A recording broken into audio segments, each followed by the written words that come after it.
किसी के देश के नेता को किसी दूसरे देश के राष्ट्र दिवस पे गेस्ट ऑफ ऑनर और मुख्य अतिथि के रूप में स्वागत करना एक बड़े सम्मान और गौरव की बात होती है।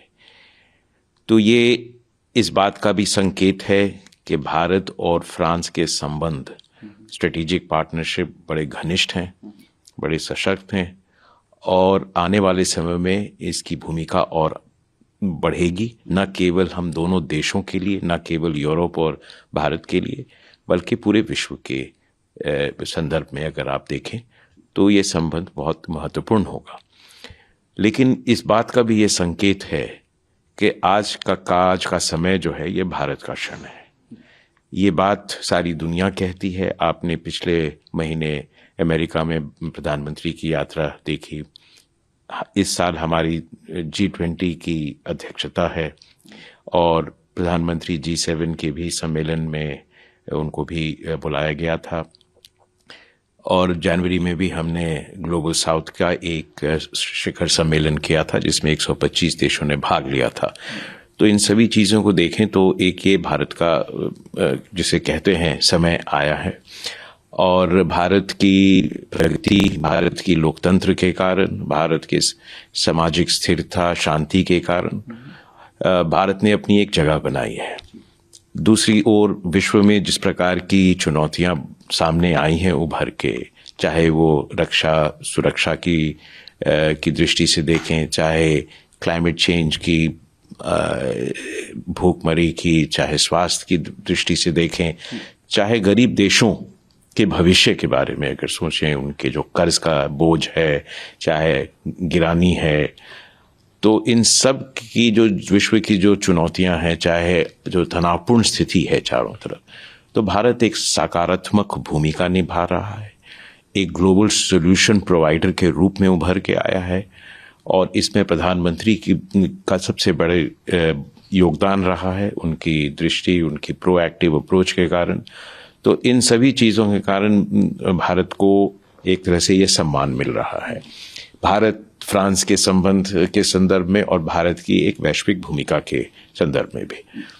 तो ये एक बहुत महत्वपूर्ण क्षण है इन सभी चीज़ों को सामने रखने का। भारत और फ्रांस के संबंध बड़े सामूहिक हैं, ये केवल किसी एक दायरे में मजबूत नहीं है, ये इसके कई स्तंभ हैं। एक तो हम UN में, मल्टीलैटरल फोरम्स में, अंतर्राष्ट्रीय मंच पर एक दूसरे के साथ हमेशा से बहुत अच्छी साझेदारी निभाए हैं।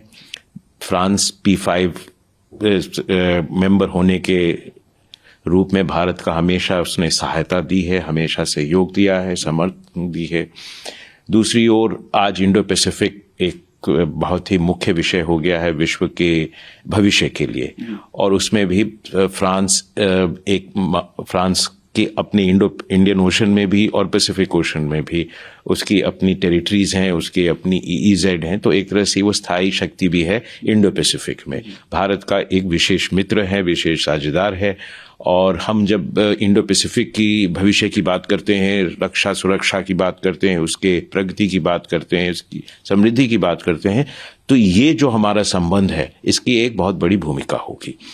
एक हम डिप्लोमेटिक स्तर पे बहुत कुछ करते हैं और अन्य देशों को मदद करने में भी हम बहुत साथ मिलके काम कर रहे हैं।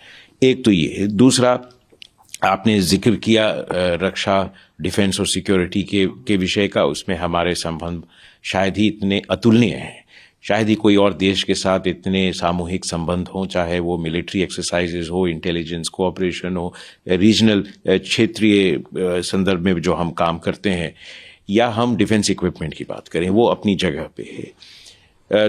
तीसरा, हम स्पेस में, अंतरिक्ष में, ये हम हमेशा हमारे साथ रहे हैं। हमारी अंतरिक्ष की यात्रा भी एक तरह से इनके साथ शुरू हुई थी। सिविल न्यूक्लियर कोऑपरेशन में भी ये हमारे मुख्य साझेदार के रूप में है। और एक ये स्तंभ हुआ। तीसरा स्तंभ हमारा है संबंध का इकोनॉमिक और टेक्नोलॉजी का, और ये बहुत ही महत्वपूर्ण स्तंभ है जिसकी मैं शायद इतनी चर्चा नहीं होती है, क्योंकि अधिकांश रूप से सबकी दृष्टि और रक्षा के क्षेत्र में रहती है और हम डिफेंस में क्या कर रहे हैं साथ में। लेकिन मैं आपको ये बताना चाहूँगा कि पिछले 2014 से हमारे आर्थिक संबंध बहुत तेजी से आगे बढ़े हैं, करीब करीब अब दुगुने हो गए हैं पिछले 8-9 सालों में। फ्रांस की ओर से भारत में निवेश बहुत तेजी से बढ़ा है। फ्रांस की सबसे बड़ी कंपनी, जितनी भी आप बड़ी कंपनी का नाम लें, वो भारत में मौजूद हैं, और केवल भारत के मार्केट के लिए नहीं, वो भारत को अब पिछले कुछ सालों में अपने ग्लोबल सप्लाई चेन का बहुत अहम हिस्सा बना रहे हैं, और साथ ही साथ भारत को एक एक्सपोर्ट हब के रूप में देखते हैं। भारत को research, technology and development, innovation का एक बहुत बड़ा हब मानते हैं।